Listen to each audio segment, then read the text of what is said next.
podcast. My name is Naz. The biggest star in our sport, Conor McGregor, is back in the news. He was sailing in his giant yacht with his family off the coast of Madrid, and USADA arrived and asked him to take a test, which put him back in the USADA testing pool. Conor McGregor jokingly saying that he's retired on Twitter and that he'll allow USADA to test him. He says that he's going to be natural for the rest of his life. Conor McGregor constantly posting on Twitter and Instagram about his long bike rides across the ocean.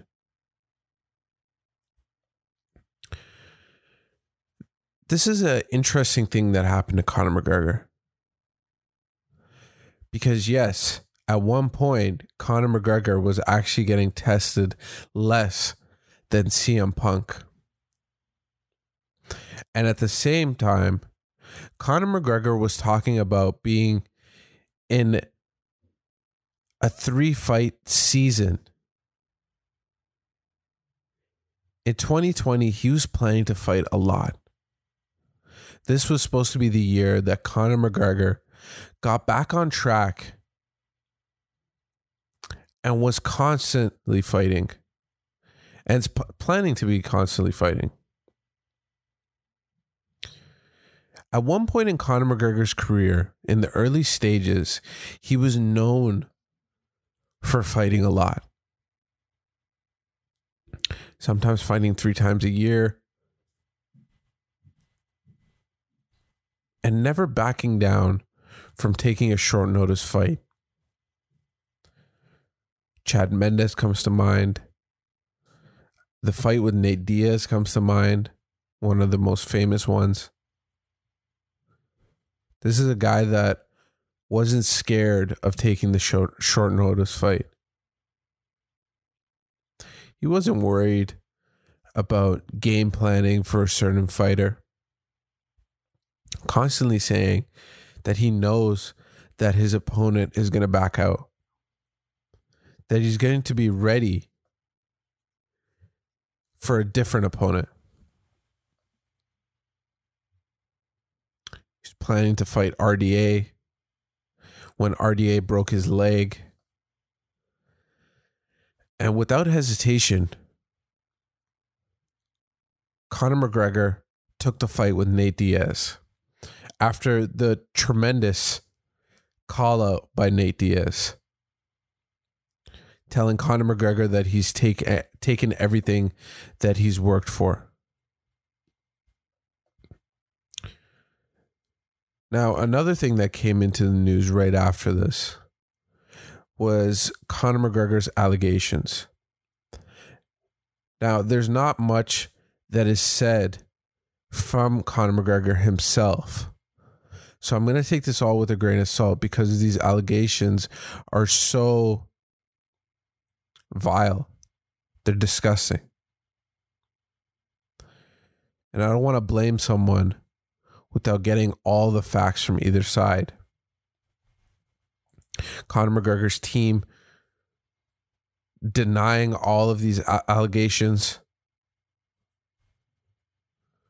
saying that these are all wrong. People on social media on either side blaming him for going crazy, I guess. People using his past to blame for his future. Now, if these allegations are true, it's despicable, it's horrible. But we haven't heard both sides. So Conor McGregor's dealing with that as well. But what I really wanted to talk about in this podcast was, so now Conor McGregor's back in the testing pool. We know that even though he's kind of joking and saying that he's still retired, there's a very high chance that he's going to come back. He might be just holding it close to his chest on who he's going to fight. Conor McGregor ranked number 4 in the lightweight division. After his defeat from Khabib, he went on to beat Donald Cerrone in a vicious first round where we saw the famous shoulder strikes, head kick.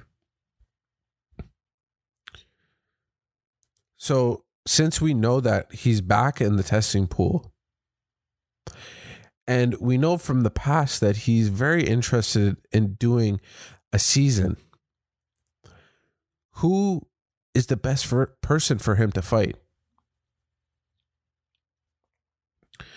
Now, let's just run through the whole lightweight division. Got Khabib with the belt. We got Justin Gaethje, who's going to face him with the interim belt.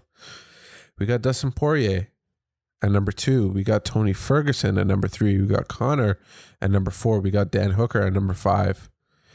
Charles Oliveira at number 6. Paul Felder at number 7. And the list goes on. We got killers in this division. Very tough division. Top to bottom. There's no easy fights in this division. Now, off of the names that I just presented to you, who would be the best person for Conor to fight? Now, we know that Justin and Khabib are going to fight each other. That's in the books.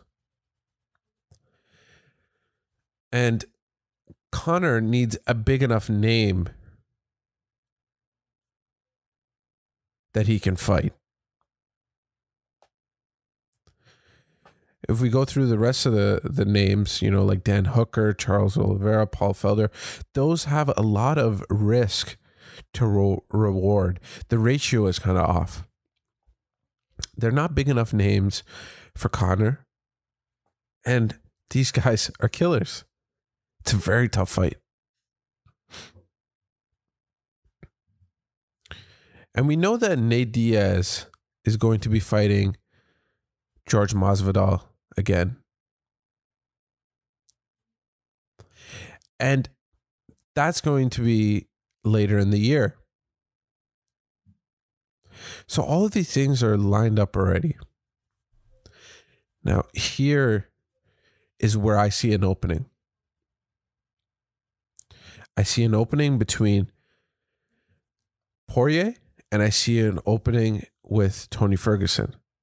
We just got reports that the Tony and Dustin Poirier fight that was in the works, has been called off.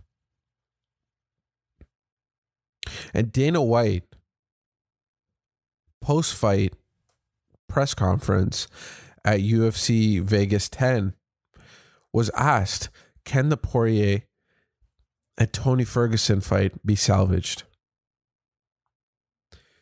Dana White says flat out that we're not trying to salvage it. And we're looking for an opponent for Tony Ferguson. He didn't say Poirier. He said Tony Ferguson. Now, here's another nail for the coffin for the Conor Poirier fight. Is that reports are coming out that Poirier was asking for a lot of money. Probably deserves the amount of money that he's asking for. Probably not asking for anything unreasonable because he is such a great fighter. He comes to fight every time. And he's a company man. But that rift right there might put the nail in the coffin for the Conor Poirier fight.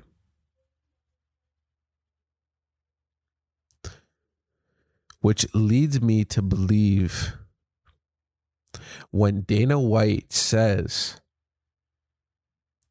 that they're not trying to salvage the Tony Ferguson and Poirier fight, guess what fight that leads me to believe? I believe that Conor McGregor's next fight will be against Tony Ferguson. I'm just doing math right here. Just taking out people, adding people.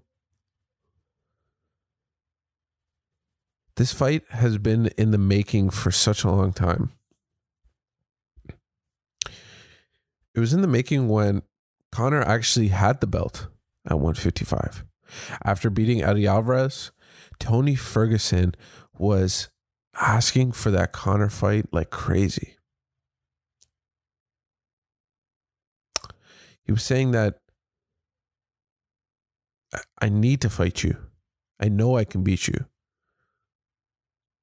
And for Conor, I don't see it as a fight that is going to worry him in any respects. All respect to Tony Ferguson. But when Tony comes to fight, he wants to beat you at your own game. That leads me to believe that if Conor and Tony fought, well, Tony's going to stand up with Conor.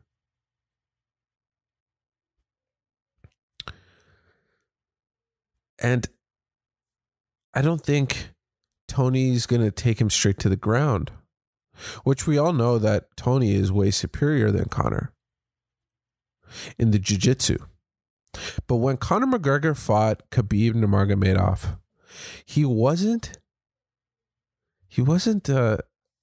given his dues for the wrestling showcase that he had with Khabib. Now, I know he still got tapped out and whatever, but he showed something there. He showed that he's training in wrestling.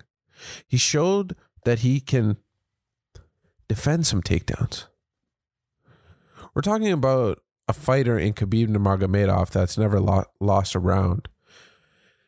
And guess what? Conor McGregor beat him in one round, in my opinion.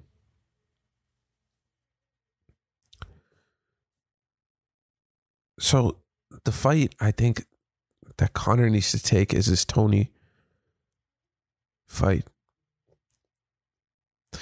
Dana White and Khabib himself noting that whoever beats Dustin Poirier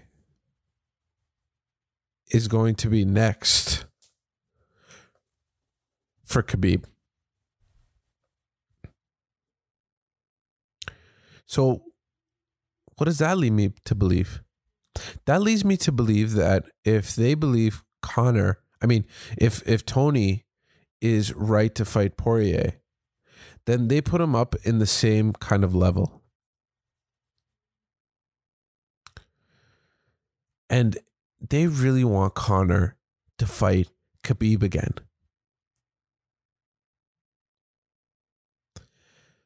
If Conor can beat Tony Ferguson,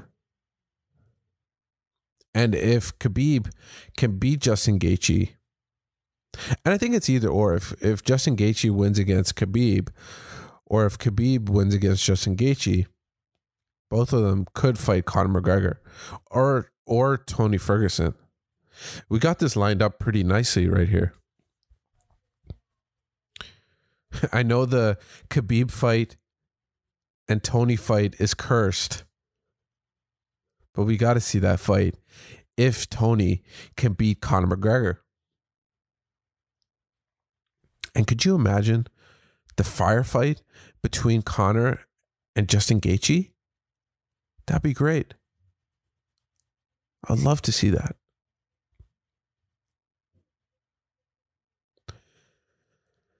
So those are my thoughts. That's what I think we're going to see in the next coming months.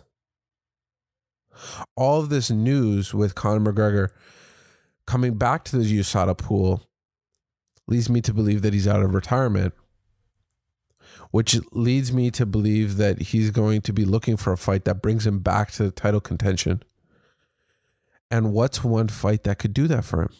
It's the Tony Ferguson fight, because he's not fighting Dustin Poirier.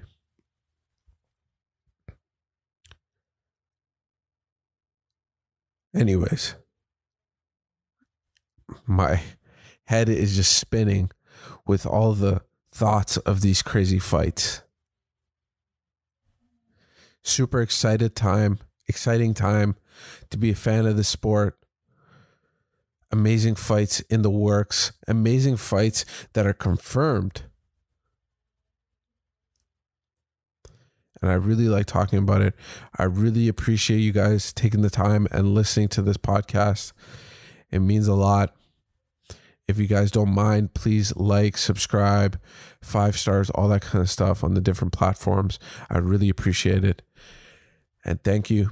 This has been the Body Punch Podcast. My name is Naz. Bye.